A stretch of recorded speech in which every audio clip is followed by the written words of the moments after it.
city. Gonna play our guitars and sing you a country song. We'll all be flying higher than a jetliner. And if you want a little bang in your yin-yang, come along. Well, come on along and welcome aboard Indiana Sports Beat, coming to you from the Golf Club at Eagle Point Studios on this Tuesday, September 1. We're in September. I cannot believe that, Todd Leary. This has been the weirdest year because of all the crap, but it still seems like it has gone faster than any other year, which is weird because nothing's happening. It's crazy. I mean, I don't even know how to put it into words as how it could be September the 1st. Like that is, I specifically remember us sitting here. It's been like Groundhog Day since April 15th. I mean, it's just crazy. Nuts. On the program today, Kyle Neddenriep from the Indianapolis Star. We're going to catch up on what went on last weekend and what's coming up this weekend in Indiana high school football. A lot of big games last week, more coming this week. Looking forward to that. The new top 10 poll is out for Kyle, so we'll talk to him about that. Chronic Hoosier joins us as always as well. Lots to talk about today, man. Lots of offers going out on the basketball side, first of all, Todd. I mean, Archie Miller has been busy. A lot of point guards. I see Justin Taylor's a wing, I think. A couple of wings. Rodney Rice. There's like four offers in the last 4 days. All outside the state, correct? Absolutely. Since Kenya Hunter has arrived. Now, I'm not saying he's on all of them, but definitely he's involved in some of these. You think so? Yeah. I don't know. I honestly, that'd be awful quick. It must have been contacts that he. Well, he's already. Yeah, these guys are coming in. You're not gonna. The guys that they're already recruiting that are already committed to their schools, they're not going to talk to. But here's where I find a little bit of difficulty in that is, I think that Indiana has a better ability to recruit than what UConn had. So if he's bringing in players and we're extending offers to guys that he was recruiting at UConn, I don't want to say I don't want them. I don't know anything about them. It just all of a sudden we're hearing a bunch of new names or they're new to me. I shouldn't say that. I don't follow every recruit the way obviously some people do, but I don't know. It just seems we talk, and you specifically talk about it a bunch about how Archie needs to improve his recruiting outside the state, and we'll find out with these offers that went out. Absolutely. Let's see. 4-star point guard Rodney Rice from DeMatha High School. I think that is one. Kenya Hunter recruited Jordan Hawkins from DeMatha to UConn in the 21 class, and so this kid is also at DeMatha. This Rodney Rice kid. Something I hadn't thought about that'd be interesting to think about. You remember there was a kid that was a freshman last year, Book Knight, that IU was real high on and really, really thought they were going to get him, and he ended up going to UConn. Remember that? I remember that specifically last year, and I'd be interesting to find out if Kenya Hunter was involved in recruiting him away from Indiana. Of course, the big news is the vote. The information about the vote. People are anybody that laughed at those 8 Nebraska guys, players that sued the Big Ten. This is why this information came out. The only reason this information came out. This information would never have been made public by the Big Ten. And now there are several presidents that have some splaining to do. Michigan, Penn State, first of all. Penn State's athletic director, let me tell you how in the dark these people were. Sandy Barber, the athletics director at Penn State, did not know whether or not a vote had actually even taken place when was asked. Now you find out, yes, one was, and your president voted against you. Penn State's been one of the ones pushing for this, and I'm going, wait a minute. So this is one of those situations where they're pushing, trying to get it, but yet their president voted no. Michigan, same deal. Not going to be good looks at those schools on those presidents, I don't think. I agree with you. The whole process. I don't understand why there's just been dead silence from The Big Ten office, and I know they released a statement, but that was a joke. But I think they know they screwed up almost immediately. The presidents of the university. Immediately. Why would they not? Just like if you're Kevin Warren, you want the information out there that there was a vote, and the vote was strongly against having the season. The presidents didn't want it out there for this reason. Were the ones that were out there. Right. But if you're Kevin Warren, you want that out there. Well, he does. Okay? Probably does. Well, here's the other side of that. If you're the presidents and you did vote against it, you want the information out there that you got that made you decide that it was a bad idea, that they shouldn't do it. And now, see, that's going back to Kevin Warren because we don't know what all went on. We know he kept them all separate. He kept the AD separate. Hold on. First of all, I'm not going to agree with you. We don't know that. Well, yes, we were told that. Yes, he kept them silent. We were also told it was a 12-2 vote. Okay, it was right, and it was 11-3. So, but it wasn't 12-2. We were told it was 12-2, right? So we can't bank that all the information that we got. We got the information yesterday from. I'm going by this because it came from an athletic. It came from an athletic director in the Big Ten, so I'm going to go with it. You're going to go with what? That information. It came from an AD in the Big Ten. So yeah, I am going to accept that as being fact. But they called what he called it kept in silos. Said we were all kept in silos. The presidents, the ADs, coaches had virtually no input almost. ADs had virtually no input on this. We've talked about this. It's crazy. I mean, we can't really talk about it anymore. Okay, well, crazy. So what I'm asking you is, you're telling me. So based on what you're telling me, are you saying that the ADs were taken to a certain hotel and talked? No, I'm not saying that. I'm saying they were kept. Man, I can't research it and then debate it and then research it at the same time and debate it at the same time. Yes, they were kept separate. They were kept in what one Big Ten official called silos. Kept in separate silos is what they called it. And I guess what I'm trying to ask you, because I don't think that this happened, is I don't think the ADs were taken anywhere. I think they're just talking about they were talked. Okay, I don't mean literally taken to a bubble. So if that's the case, you're taking this literally. It's not literally. They were not taken to a bubble like a hotel. And you're proving my point for me. That's my point. Is why wouldn't President McRobbie? It's not like they were blocked in phone calls where they couldn't talk to each other. Why wouldn't the presidents and ADs be talking to each other? Well, did Kevin Warren tell them not to? Probably not. You don't know that. There's a reason. But you don't know that he did either. Well, I know this. I have enough common sense to figure out that the presidents did not talk to the ADs. None of them. So there has to be a reason why the presidents and the ADs, none of them spoke. The ADs had no idea what was going on. There's a reason. Somebody had to keep that separate because it's not accidental that all 14 did that. So somebody had to make that a protocol. It had to be put in place. But Kevin Warren's bosses are the people who you are telling me that he told they can't talk to someone else. So now you can tell your boss who they can and can't talk to? I mean, it's just – I just don't believe – like, Jim, you get mad at me for this all the time. No, I'm just going to tell you I don't do what you do. If you read something, you assume it's fact, and I don't.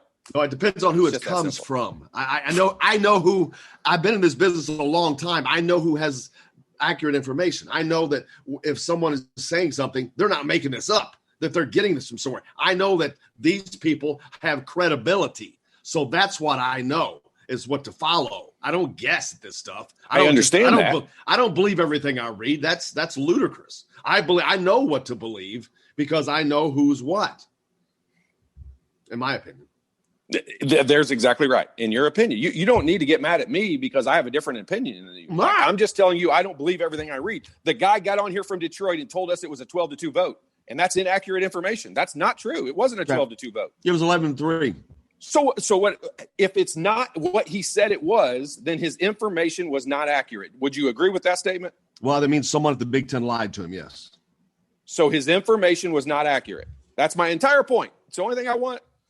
Yes, he was off, but if you want to, if that's his information was not accurate. If that's the thing you want to hang your hat on here, okay, yes, he was off by a vote. Yes, so yes, that is accurate. That was off by a vote. If that's the whole thing that this argument is based, because that is so far behind. You want to know why it is a big deal? Because now the vote includes Ohio State. and his original information, he said Ohio State voted against it. Yes, that is a big deal to me. Well, it's a big deal if Ohio State voted for it. We assumed. No. He specifically said Nebraska and Iowa were the two schools. 100% out of his mouth. We can play it back. Well, that's the ones we thought, yeah. So his information's inaccurate. Okay. You're telling me Ohio State doesn't make a difference to you if they're one of the ones that votes for it? They did vote for it. You're telling me that? No, it doesn't, because they did vote for it and it didn't matter. There's the proof right there. To you, I'm saying. To you, it doesn't make a difference in how you look at this whole thing. Because to me, you mean it matters to Ohio State? If Michigan, Penn State, and Ohio State all voted to play, then and everyone else voted not to play, I would say, yeah, obviously those three schools want to play more than Ohio State's guy is backing exactly what he says. I want to know. Well, that goes back to like the Michigan thing. That goes back to, it's been rumored that president has not even been to the freaking football complex. I agree with you. So you got people that are making these decisions that should not be. And that is, again, I don't understand. And you've got Kevin Warren. He's not innocent in this. He is not innocent. He has controlled this. He's botched the communication. That's the issue. He's botched the communication. Not just that, he's controlled these meetings. He controlled the information that was given to the presidents. He controlled everything. He was the guy that controlled how everything went.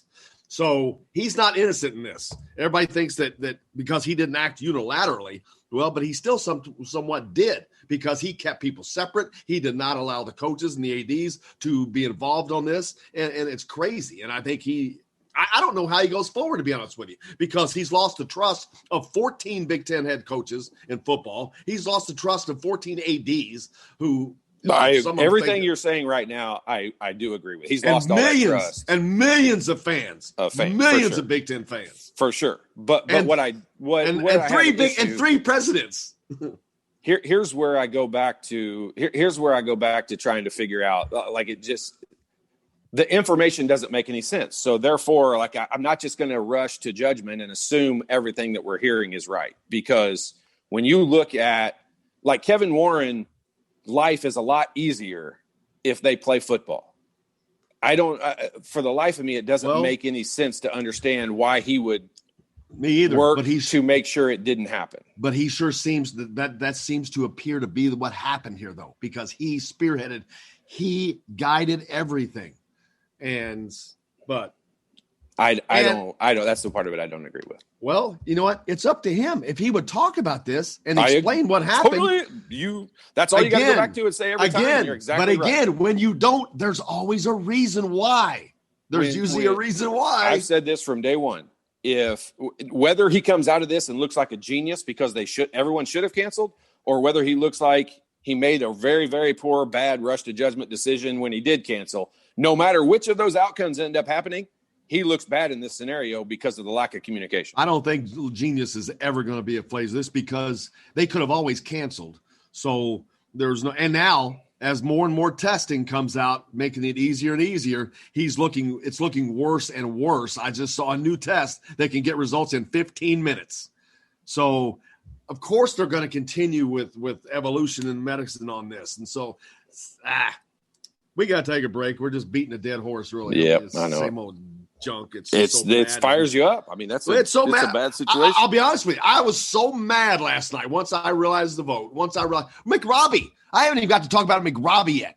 Of course he voted against it. But what about all these athletic employees in Indiana that are being furloughed, their pay cut? Some of them are losing their job.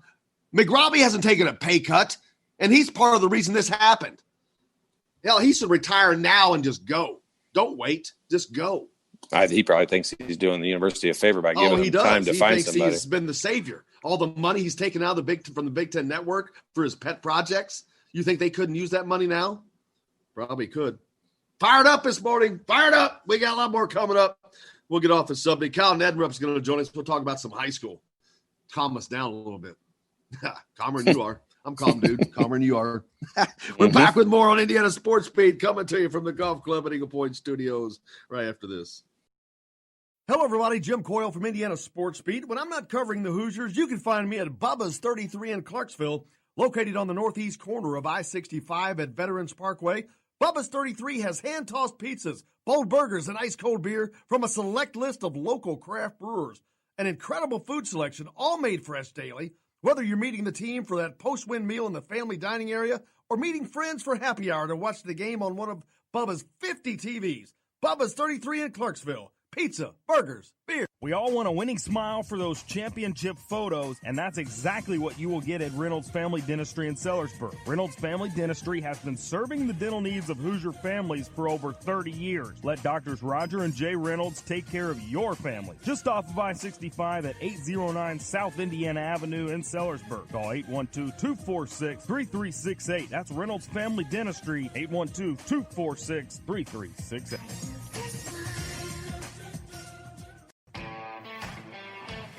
Now that warm weather has arrived, it's time to hit the links, and there's no better place than the golf club at Eagle Point in Bloomington. Voted best golf course by the readers of the Bloomington Herald-Times, the golf club at Eagle Point is under new ownership, has new fairways and bunkers, and it's open to the public. When the round's over, there's cold beer and a full menu at the Eagle Point Pub and Bistro. Call 812-824-1100 to make a tee time. That's 812-824-1100. The golf club at Eagle Point in Bloomington.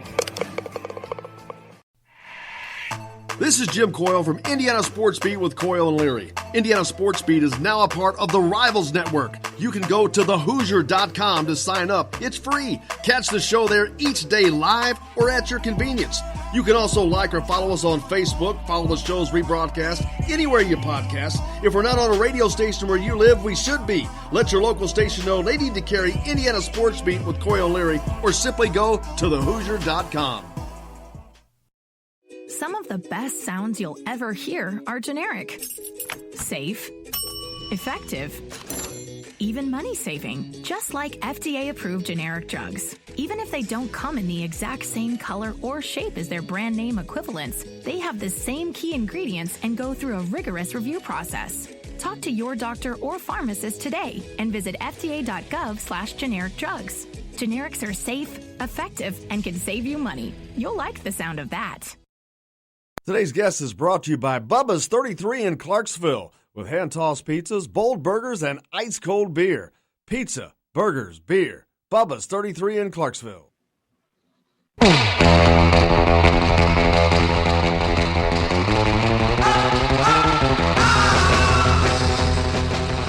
Welcome back to Indiana Sports Beat, coming to you from the Golf Club at Eagle Point Studios, of course, here on this Tuesday. Joined now by our good friend Kyle Neddenriep from the Indianapolis Star. Kyle, it was a great weekend. Not only was it awesome just to have high school football back, it was a great weekend of games, man. There were some good ones, especially Brownsburg on ESPN.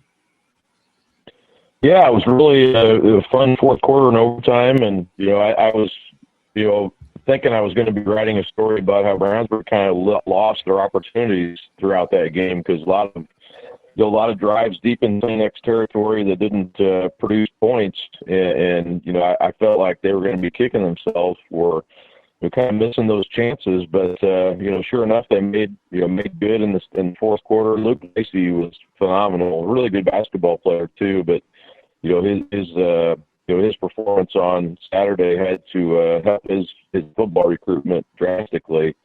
He came out and had a great game, and 2 touchdowns in the fourth quarter, and then Brownsburg gets the turnover in overtime and cashes in on it. But I kind of Luke Lacey was obviously the story, but really came away impressed with Brownsburg's defense too. Kind of kept him in the game in the second half, and did not. St. X, one of those teams that normally you just see them line up and just steamroll people in the run game, and that didn't happen. And I thought that showed Brownsburg has made a lot of strides physically. They look like a MIC team now. So to me, I think they're probably the second best team in the state right now behind Center Grove, and I think you could argue they'd give them a pretty good game, and I think really showed why this team is probably the most talented John Hart has had since he's been at Brownsburg in the last 5 years, and a good win also just for Indiana high school football. I think it looked good on TV. It looked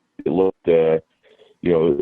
was kind of showed what Indiana high school football can do. A good win over an Ohio powerhouse that hasn't happened a lot in going back many years. Usually St. X and those Cincinnati schools get the best of Indiana. So just a good win overall, I thought, and a good national audience for that game without college football going on just yet. So that was overall, I thought it was a really good night for Brownsburg and high school football. Hey, Kyle, when I saw the score of the Brownsburg-Ben Davis game in week 1, I just kind of thought maybe Ben Davis was having a down year, but it might be more of the fact of Brownsburg was just that good. I mean, are they that good? Is Ben Davis way down, or should that have been a blowout? It's a combination, I would say. Ben Davis this year, I went and saw him in the scrimmage against Westfield Saturday morning before the season started, and Jason Simmons had told me, hey, he kind of alluded to it before that scrimmage about how their line play had a long way to go.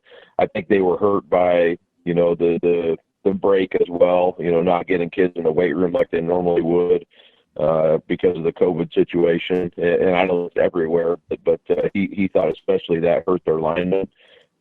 Good skill position guys, but they're not very good up front right now. And I think we saw that.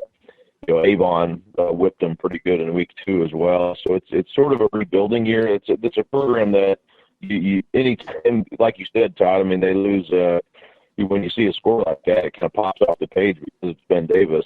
And then the Avon game too was the same, kind of similar that way. But, it's a team I think will get better. Brownsburg and Avon are both just offensively really, really good this year.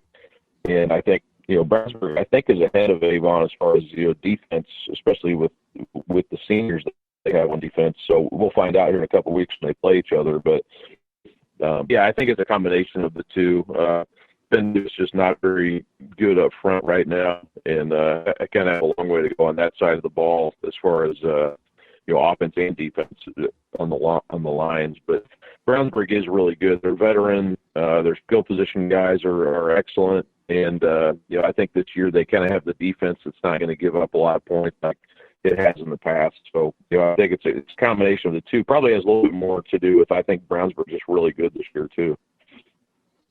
Indiana recruits had a good weekend overall. I mean, some of them were outside of the state, but keeping up with that on social media, it was just a good weekend for Indiana football recruits on the high school side of things.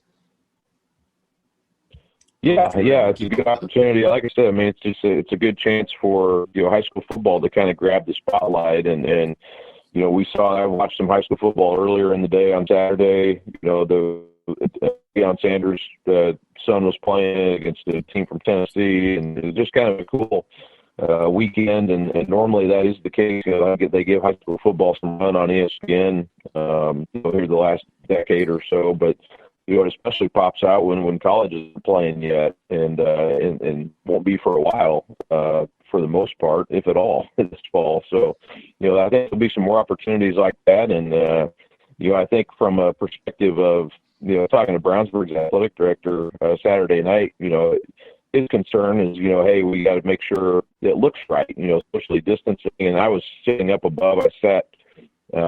Part of the time in the press box, but mostly outside and just kind of, looking around. And, I thought people did, had masks on, socially distancing, because it's especially important when you got a game on national TV for it to, the optics of it to look the right way. And I really think Brownsburg students did a great job with that, making sure they were spread out and had masks on the entire time, probably even better than the adults did. So, overall, I thought that makes it look like it's supposed to, and just, as long as you're just keep doing the right thing, and I think football can continue to happen.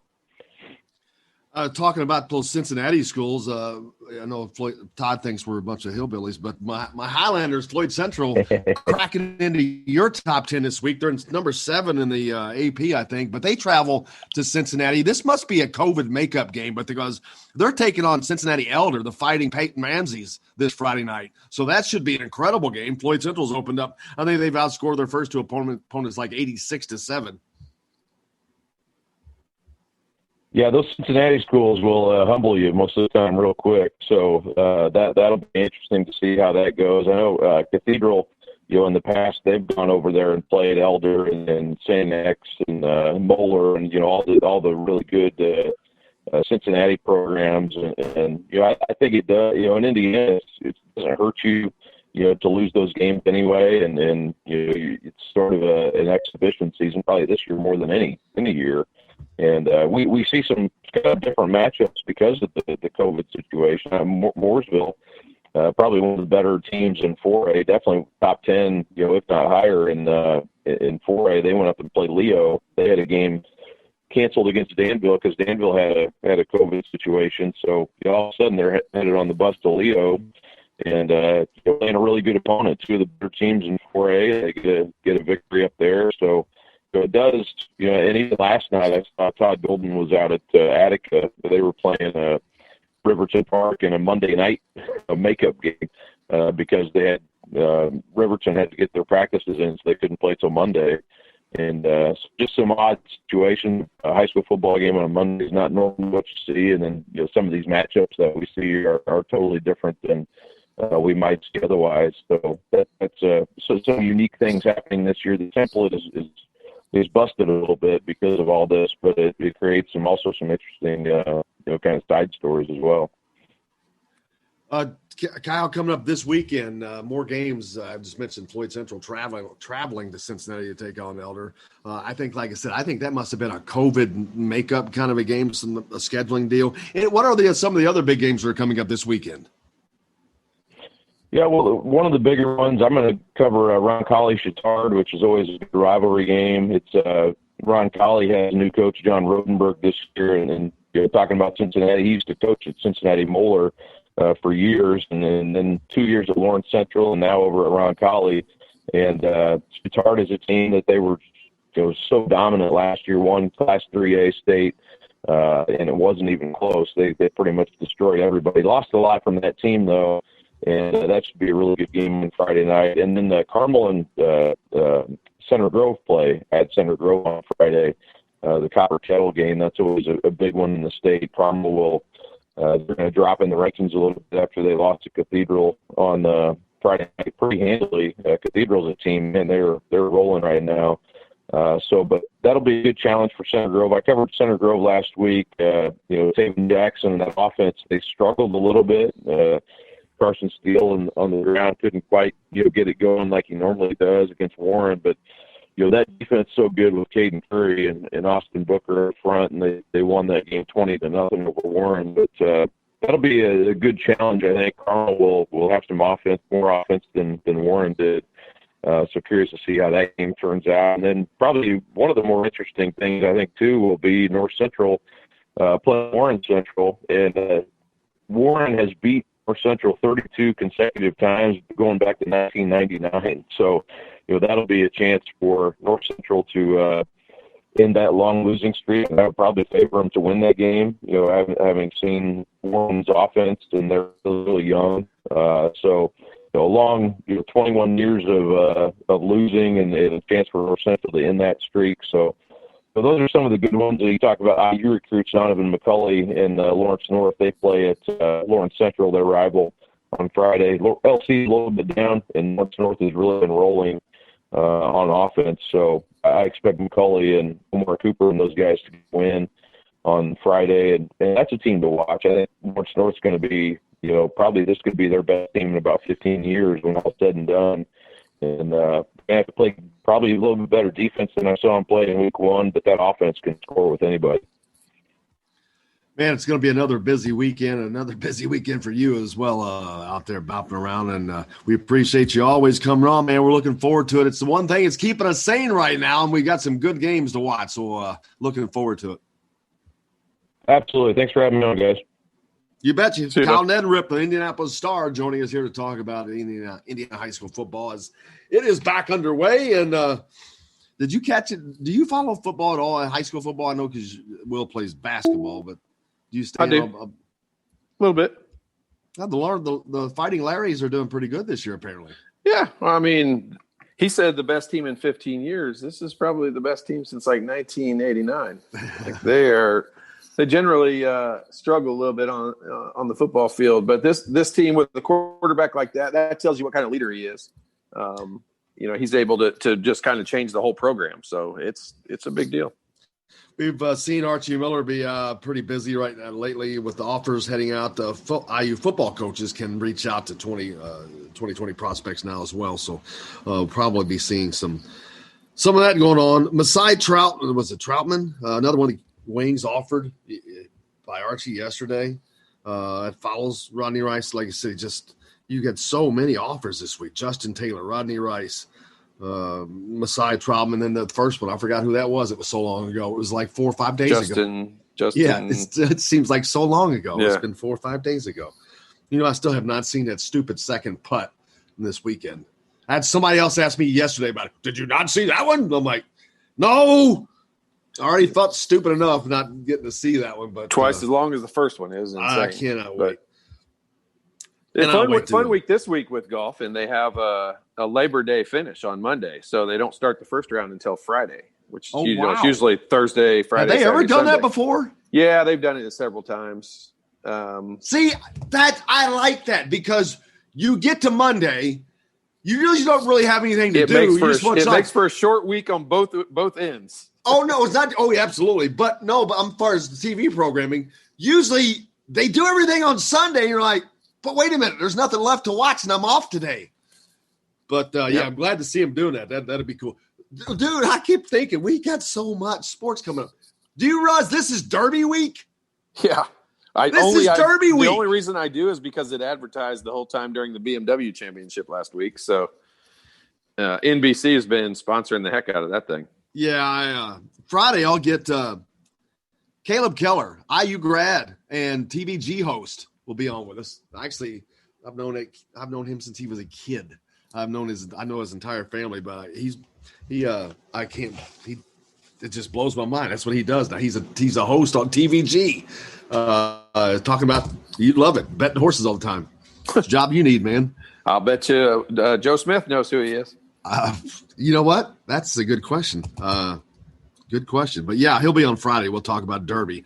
But I was thinking, we just had the Indianapolis 500. We got Derby coming up. We got the Masters coming up. And then we get to turn around in the spring, once we get to the spring, and hopefully all that stuff will be right there again. So this is going to be kind of like a 4-day weekend. I'm going to go out on the limb and say we're not even going to miss college football. No, I'd be wrong there. I'm not going to say that, but that's something the Big Ten. I was thinking about that too. They have put themselves in a position because it's the Big Ten and the SEC. There's no I don't care what anybody else has to say. I don't care what the Pac-10 has to say or the Big 12. It's the SEC and the Big 10. But this, no doubt, this is going to hurt the Big Ten. I mean, yeah, other than Ohio State and Nebraska and Iowa, man, everyone. The optics of this is going to hurt. This is one, like, look, I'm all for. I love it when, either the team I root for or the team's conference that I root for, whatever. I love being on the cutting edge, being on the front end of it and being the leaders. This is not the topic you needed to be the leader on. No. This is one you should have sat back and waited and seen what everybody was doing and gathered all the information. You did not need to be the first program or conference or school or whatever to cancel. I agree. This wasn't the scenario. Are you wearing less clothes now than when we started? Nope.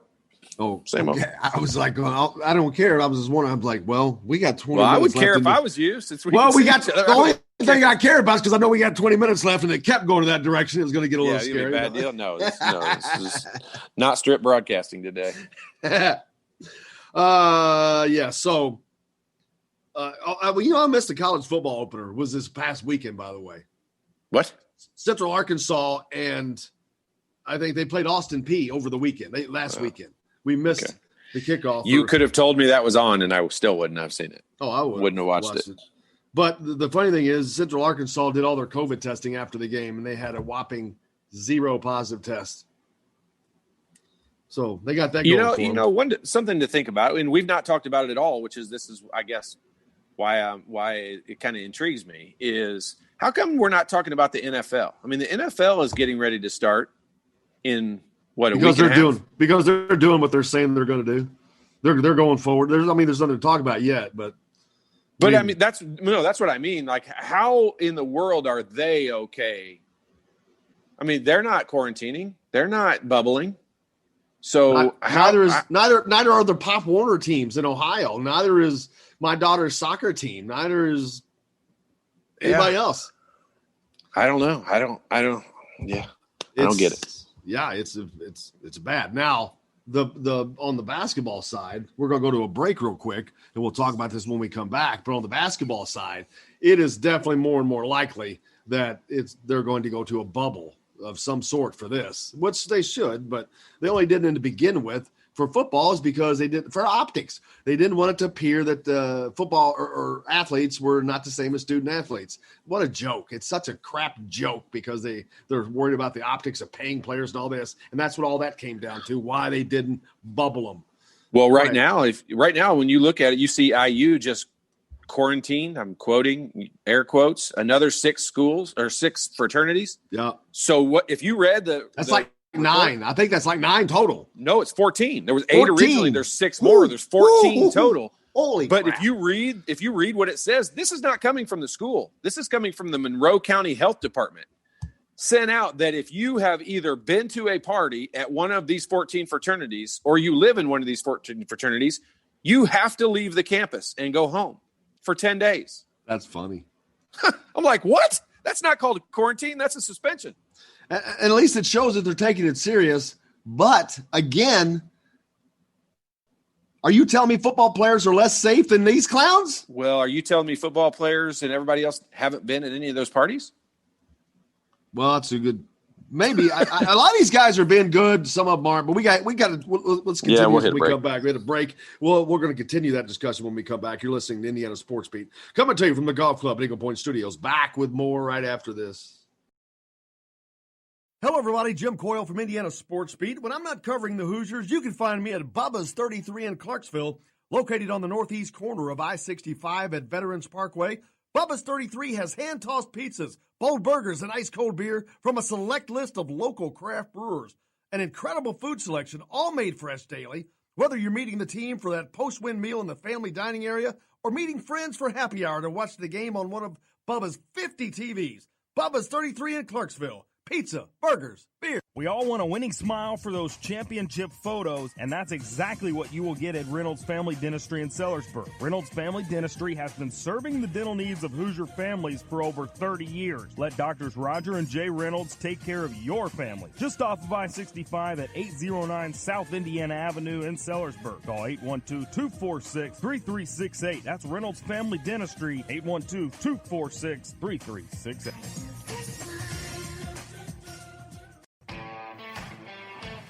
Now that warm weather has arrived, it's time to hit the links, and there's no better place than the Golf Club at Eagle Point in Bloomington.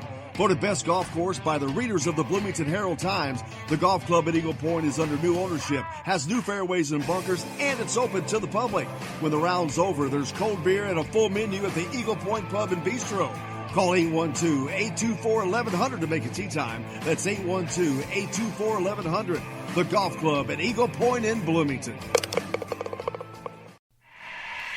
This is Jim Coyle from Indiana Sports Beat with Coyle and Leary. Indiana Sports Beat is now a part of the Rivals Network. You can go to thehoosier.com to sign up. It's free. Catch the show there each day live or at your convenience. You can also like or follow us on Facebook, follow the show's rebroadcast anywhere you podcast. If we're not on a radio station where you live, we should be. Let your local station know they need to carry Indiana Sports Beat with Coyle and Leary, or simply go to thehoosier.com. Some of the best sounds you'll ever hear are generic, safe, effective, even money-saving, just like FDA-approved generic drugs. Even if they don't come in the exact same color or shape as their brand name equivalents, they have the same key ingredients and go through a rigorous review process. Talk to your doctor or pharmacist today and visit fda.gov/generic drugs. Generics are safe, effective, and can save you money. You'll like the sound of that. You playing today?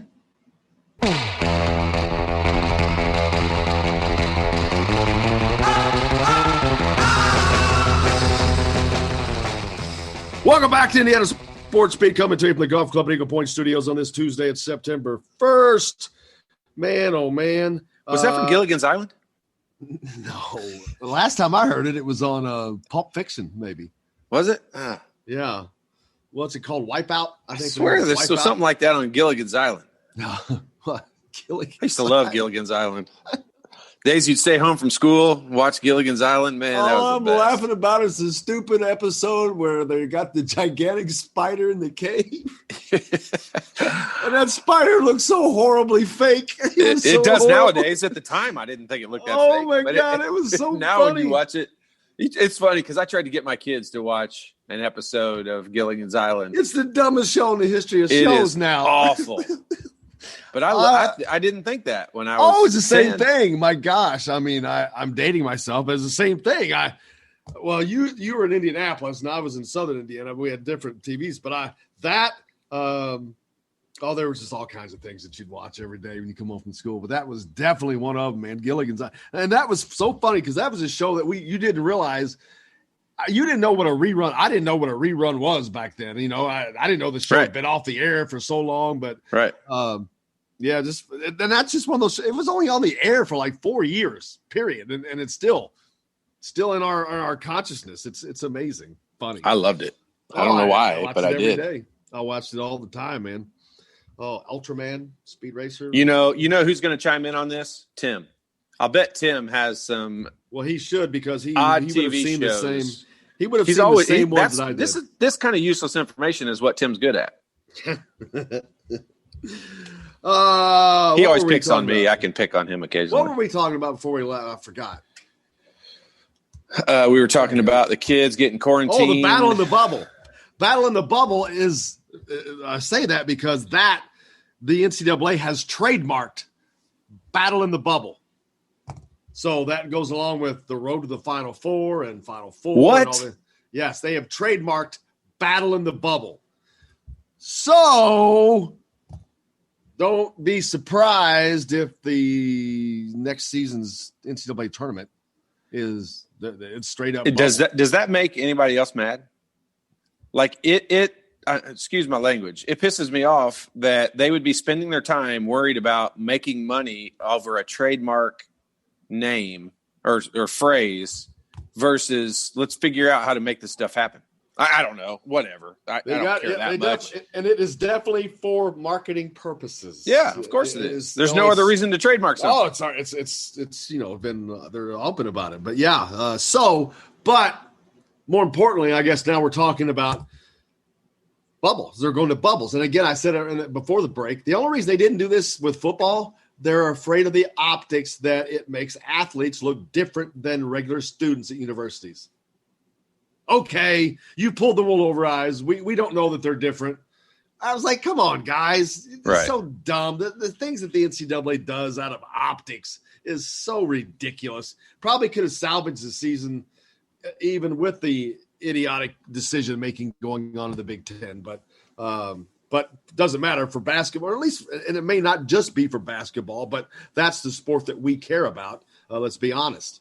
And so they're going to do whatever they know they have to do whatever they can to make this happen. They can't have a goose egg.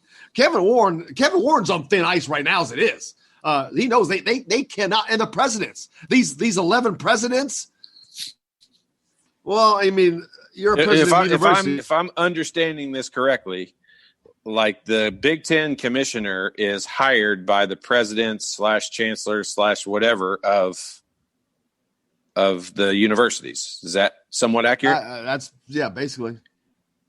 And he didn't have a choice. I don't disagree with him doing this. If they voted that way, they shouldn't feel like it's throwing him under the bus.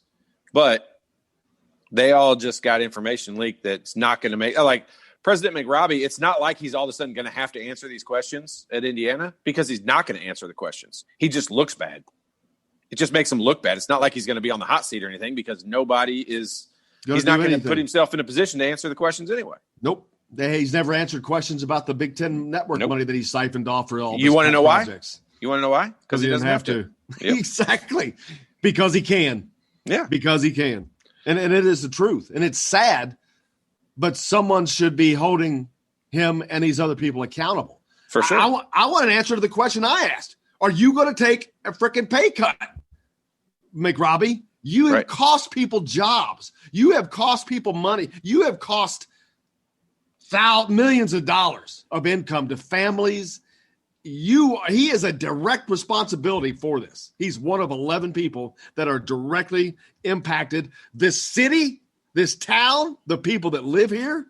I'm pissed off about this. Well, you can say that you can't say he's directly responsible for it because there was 10 other people that voted for it. Well, I'm in of. agreement with you, but he's one of the people that contributed to that decision. So yes, I'm in agreement with that. But even if he could flip it around and say, okay, well, let's say I voted for it and the vote was 10-4, it ain't gonna be any different. They only had to have a 60% vote in order for it to go that way. That's what I don't understand is for the life of me, I will never be able to figure out what motive there would possibly be to not do everything you could possibly do to have the season. That's what doesn't make any sense to me. Everyone's life is harder by not having the season. So why would they vote that way if there's not just this incredible mound of information that we don't know? Well, and see, that's the thing. Yeah. Now there they're isn't not. that. There isn't that. And so now they're like, and they know there isn't that. And they're like, okay, so what did you base your decision on? And they're not going to have to answer that question. And they don't want to answer that question because they know this has been one of the most royal screw-ups in sports. I mean, this is. Well, when you hear, and I don't base a lot off of the national media and those things, but I do think that in some certain circumstances, the national media kind of reflects the opinion of its readers and the people who listen to it. And when they call the Big Ten a laughingstock, you can't even argue with them. It is a laughing, like the Big Ten conference itself right now with the decisions and the way they've done it, releasing a schedule. I know I keep saying it every day, but they're releasing the schedule and then canceling the season 5 or 6 days later. When something that significant happens, you have to overkill people with information. You have to flood them with the information of why you had to make this drastic change. And it's been exactly the opposite. We have learned nothing. We got some political statement they released that gave no information whatsoever. Keep a text coming. I forgot to mention 812-269-6367. We'll hit the overtime for those. We've got several in to talk about. 812-269-6367. And you can send those in whenever. It doesn't matter because we're live or not. We'll get to them. But, yeah, you're right. I agree. And it sounds like we're just beating this dead horse. But you know what? We have to. That's the job of the media. It's Derby week. It's Derby week. You got to be Derby week. It's Derby week. There you go. Great segue. Yeah. And Friday, by the way, I've got to find this. Remind me, Will. But we got to pull the Kirk Hastings clip out and find that special Derby clip that we played every year now for like 3 years. I still can't believe he did it. Because when he becomes governor, I'm still going to be playing it. And I'm like, well, that's got to be kind of funny then. But, yeah, Derby week, Friday. Golly, I can't believe that. Is there a carb day for Derby week? Well, no, but they have, Derby Are they still week, having all the festivities like they always do? No. Like Thursday is now called Thurby. And Friday used to be considered the locals day at Churchill Downs on Derby week, Oaks Day and all that. But the Oaks Day has become so big, it rivals just under the Derby. They normally would get 150, 60,000 at the Derby. They'll get 120 or 30,000 on Oaks Day now. So Thursday, Thurby is now the locals day. Is this a no spectator sport? No fans. No spectator event? No fans at all. And I'll be honest with you, that boggles my mind. University of Louisville is having fans at football games over the course of 6 games, but the Derby, which is a one-time event, not having fans boggles my mind because Churchill Downs tries to make $1 off of anything they possibly can. The fact they're not having fans there, the on-track wagering, the drinks, all of that, because they have all these high-dollar rooms. Millionaires Row. They've got the one room it costs like $15,000 a ticket to go to. So they've got all these places and different things they can do, and it lends itself to social distancing. Damn, the grandstand's a half a mile long. Is it? Yeah, I've never been there. Yeah, it's like, oh my God, it goes from turn from turn 4 to turn 1, actually on a round. So that's a long stretch. So you can really stretch some people out. You've got the infield. So it's just so hard though. Like, here's what I've seen where the Colts are hoping to have 15% capacity, for their first home game. How do you determine that? Like, I've tried to give some thought to that. Like, I don't know how you determine that. If you're Indiana University, and how you determine which donors get to come to the basketball game? I mean, how do you determine that? That's an easy one to figure out. Whose dollars are bigger?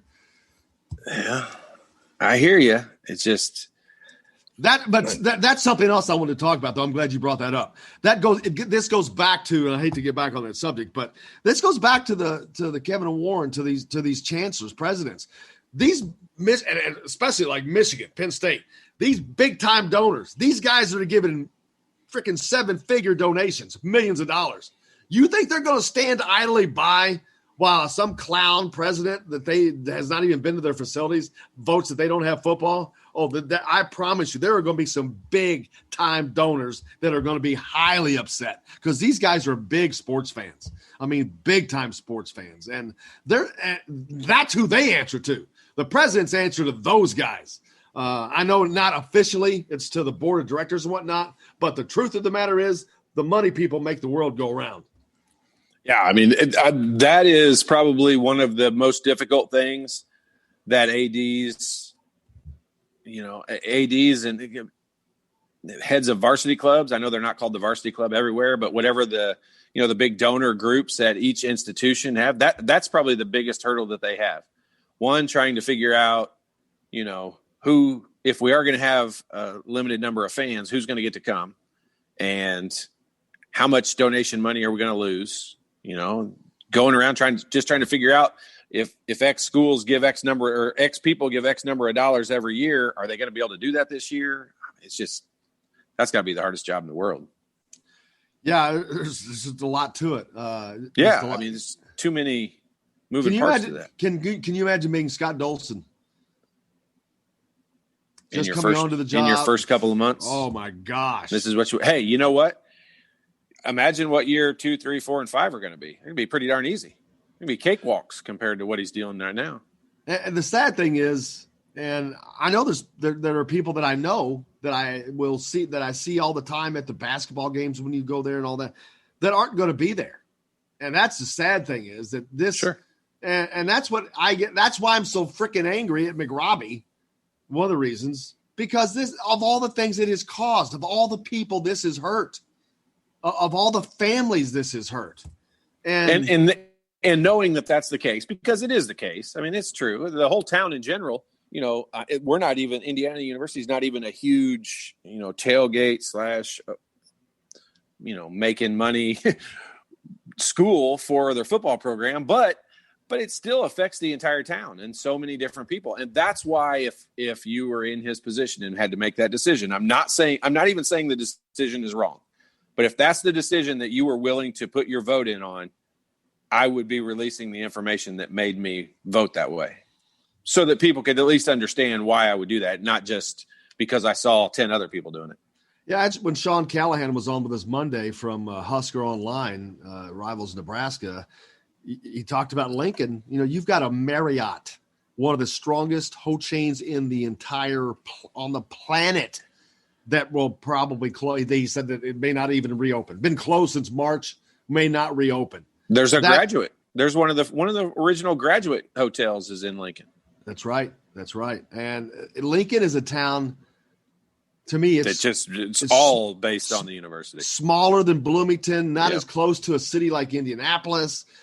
Totally dependent, because football is so big there that every Saturday that they have a home game, it probably becomes the largest city in the state. It's interesting to hear Sean say they had 40 reporters covering a football game. Forgot to talk. No, a practice. That was a practice. Yeah, a practice. 40 reporters for a practice. They get to cover practice. We get to cover some of it. But yeah, I was like, holy cow. That's what I'm trying to tell you. It's Nebraska football may be bigger than Indiana basketball is right now. I mean, and that's hard to say, but I'm telling you, those football people. Well, no. Because the difference is IU's alumni base is so much bigger than Nebraska's. It's big. Their football situation that they have during their games and during the season is probably bigger. But the alumni base in Indiana is so much bigger. Basketball is a bigger deal.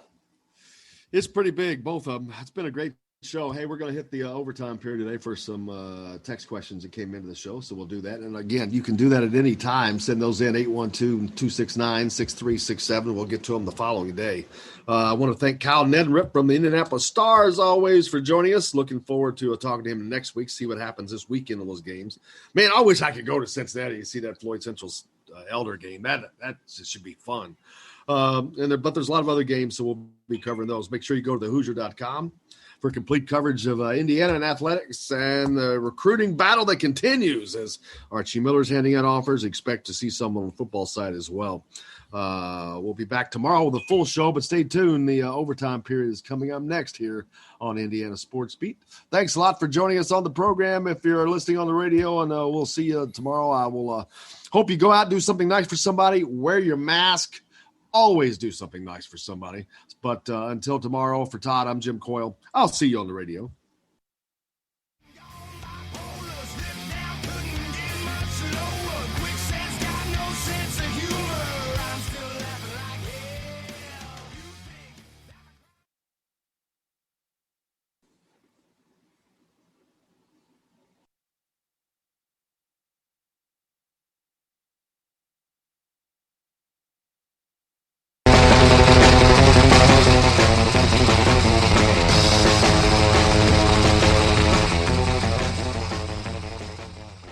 Song we heard. Welcome back to Indiana Sports Beat Overtime. Is that the same song we heard a minute ago?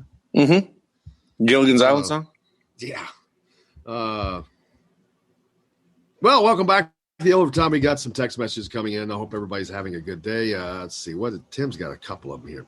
Let's see. They're having fans at these high school games and not social distancing, waiting for someone to complain. Yeah, they got to stay on that. Tim's getting out of town for Derby. He's heading to Red River Gorge. Beautiful place down there in south of Lexington, Kentucky, I believe. He sent me the theme song for Gilligan's Island, so that's nice. I'll bet I know one thing he won't pass on the way down there. A dentist's office. They don't even have dentist office in Kentucky, do they? Maybe one. One. Thank gosh we have one in Indiana, Reynolds Family Dentistry. Reynolds Family Dentistry. On the Indiana side. Pulp Fiction's song, Miserlou, came out in 1962. Gilligan's Island ran from 1964 to 67. It was on an episode, don't know which one, also which Ultraman and Speed Racer back then. Who sent that? That's Tim. That's Tim? Yeah. So it was on Gilligan's Island? I'm not totally crazy? I think you're not, for once, not totally crazy. Sweet.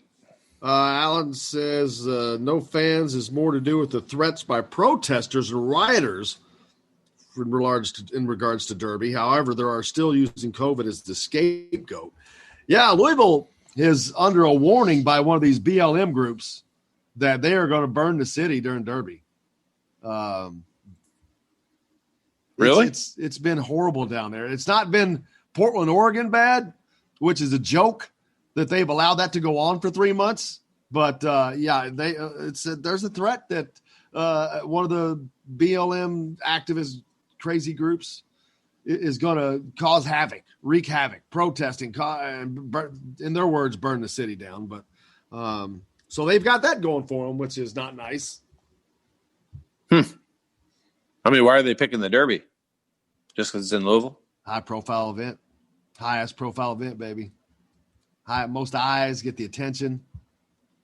There's a gigantic bubble down in Orlando that if you wanted to really go wreak havoc on something and get attention, I mean, the only attention that's on TV every single night is on ESPN and TNT covering the NBA. And I don't want them to do that. I'm just saying, like, how do you pick the Derby out of that?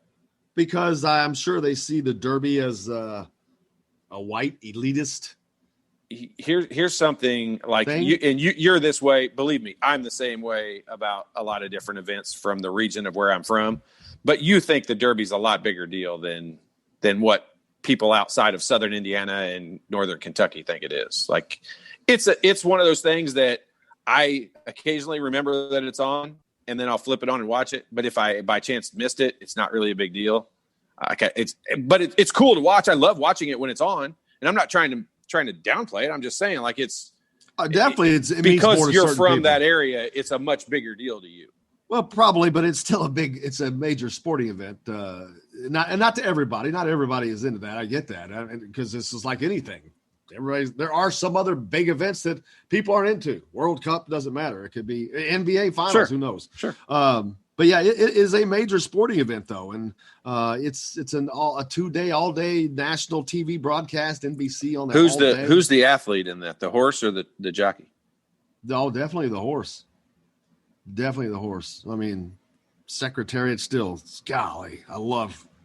That's 30, 40 years ago what he did, and it's still amazing. But yeah, these horses are tremendous. They're tremendous athletes. Yeah, you definitely aren't an athlete as a jockey. You're holding on for dear life, but as dangerous as all get out. You have to have a whole different a skill set. So wait a minute. Race car drivers are athletes, and jockeys are not. Yeah, because race car drivers. Because the heat. Not just the heat, the endurance, the G forces, all the strain on their body for 4 hours that causes them to lose 10 pounds. Yeah, it's a whole different scenario there. And I don't want to say that jockeys aren't athletic; they are, but I don't think that it's. I don't want to say it's not. Here, they're not an athlete. I got a trivia question for Tim. What's the tallest jockey? How tall is the tallest jockey ever? I'll go with Kent DeSormo. No, I don't know. Kent DeSormo was kind of tall. He was real tall and skinny. He was like 5'11" or something. Unbelievable, usually tall. But I think he grew. He was already a jockey, and then he kind of started growing. But he was kind of successful. Not very many of them though. They're all small people. They are. But yeah, I have to look up Kent DeSormo, see how tall he was. Very interesting. I just happen to remember that. I've got the answer for you. What is he, 5'7"? The tallest licensed jockey 5'7"? in history, Manute Bowl, 7 feet 7 inches tall. Is Get a out of licensed. here. He is technically became the tallest jockey when he was licensed by the Indiana Racing Association. That's hilarious. Racing Commission, Indiana Horse Racing Commission. That is freaking hilarious. That must have been an event. I don't remember that event, but it had to be a stunt of some sort. Yeah. What a great one. Hell, he could probably stand up. I would just get ready to say he could just step over to get on the horse. Yeah. Actually, thoroughbreds are tall. They're kind of tall. How did we not know about that? That had to be in it has to have been a while, probably. Publicity stunt a while back. I bet you that happened right after he got out of basketball. Crazy. A couple more texts here. Let's see. It was April 6th, 2010. Oh, it's not that long ago. No. Oh, no. It was in 2003. Hoosier Park did it up in Anderson. That's a long time ago. Yep. Let's see. Bill Evans back on. Where's Bill been? Morning, guys. Now can't listen as much because of new job. Got a chance to tune in today. Well, glad to have you, brother. No kidding. We've missed him a bunch. Oh, yeah. Let's see. I'm trying to read that text, but I better not. That was the NAFC. Well, they said they would burn. Oh, the NAFC was the one that said they would burn Louisville down, which is a domestic terrorist threat and should be dealt with accordingly. Well, there you go. For sure. Yeah, absolutely. It will be. It will be. Doubtful that you're going to say you're going to do this stuff. You usually don't announce things when you're going to do it. If you're going to pop somebody in the mouth, you usually don't send them an Instagram. Hey, bro, I'm going to come over and pop you in the mouth. You just do it. And, why would you send that out so you could let them prepare to have you? And I think it's hopefully publicity. More smoke than fire. But stupid, yes. Yeah. Just ignorance, dumb stuff. Dumb stuff that's preventing us from talking about sports, talking about games and all that. But, oh, well, it is what it is. That's going to pretty much wrap it up for us today. You got to get Todd on the golf course. It's going to rain today, I think, isn't it? It's very possible. I don't Yeah, know. I think it's well, actually not. There's only a More 50% importantly, chance. I hope you go out and have a great day, and we look forward to doing this again tomorrow. Like I said, it's Derby week, unbelievably. But until tomorrow, for Todd, I'm Jim Coyle. Go out and do something nice for somebody. Wear your mask. And until then, I will see you on the radio.